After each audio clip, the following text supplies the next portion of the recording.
We are talking about the horror movie HEADGAME. This one directed by Stephen Judd. Now, the story is kind of reminiscent of a few properties. I would say this movie is a mix of Saw, Hostel, The Most Dangerous Game, and Suicide Squad. Yes, that's a bizarre mix, isn't it? So let me tell you the synopsis of this movie. It basically focuses on these people getting abducted by a kind of group of wealthy kind of playboys, or you want to say playboys and playgirls, I suppose. They are female ones. And they each of these kind of like rich game players, shall we call them, select someone for this particular life and death game. So they basically seduce them, bring them to this particular club. These guys are then kind of like, they're drugged, they wake up, and there's like literally a camera kind of like inserted into their forehead.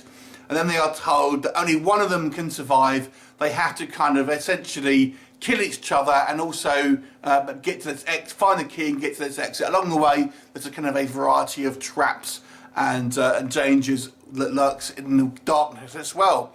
So what do we think of HEADGAME? It's a neat idea, I've got to say. And obviously it takes influences from loads of different kind of films like I've mentioned.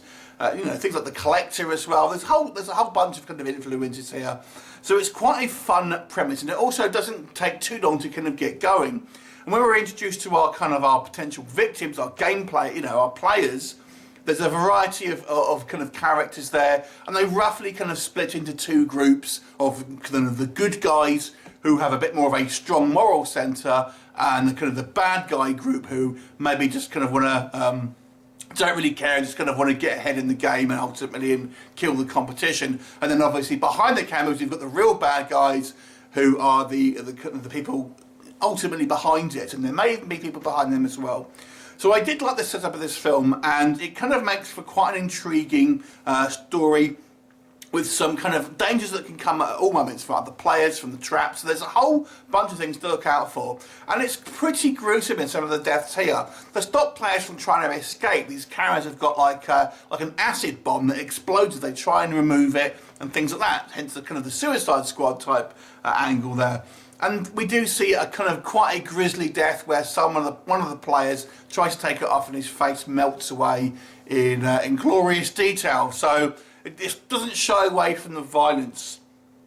So if that does sound like your cup of tea, then you may kind of like it. Is there any problems in this movie? I would say yes, and the main one for this is the characters in this film are so broad. We really feel like they're more caricatures rather than characters. Each one of the players really has kind of a defining character trait, and it really doesn't go beyond that. And some of the characters as well, to be honest with you, they seem like video game characters. They really do. And I know that's kind of ironic considering this is really it's called HEADGAME. But anyway, they just seem like not real people, not kind of layered people at all. They've got one personality trait, and that's all that defines them. So the characters I found quite broad, and also the characters behind the scenes as well, just seemed a little bit kind of like mustache twirlingly bad guys and stuff like that. It kind of bothered me a little bit. The characters just didn't seem particularly intelligent. And for a movie called HEADGAME, that's got so many kind of connotations, and I was expecting maybe a bit more of a smarter film than this one, and it really isn't.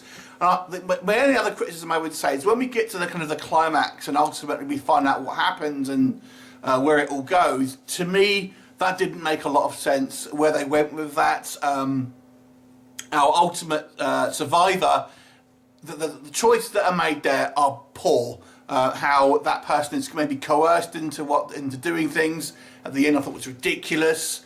And what happens to that ending, unfortunately, is rather lacking. But up to that point, I would say it is actually quite a fun film. It's quite a fun horror movie with kind of action elements and a variety of different elements that I think most people would enjoy, with a whole gambit of different kind of horror influences. So what I have to say, I'd probably kind of recommend this movie. I'd give it a 7 out of 10. I actually had quite a bit of fun with it, despite the fact that it is actually a little bit of a dumb film overall. So 7 out of 10 for me. Have you seen it? What did you think of it? Leave me a comment and I'll look forward to seeing you next time. Bye for now.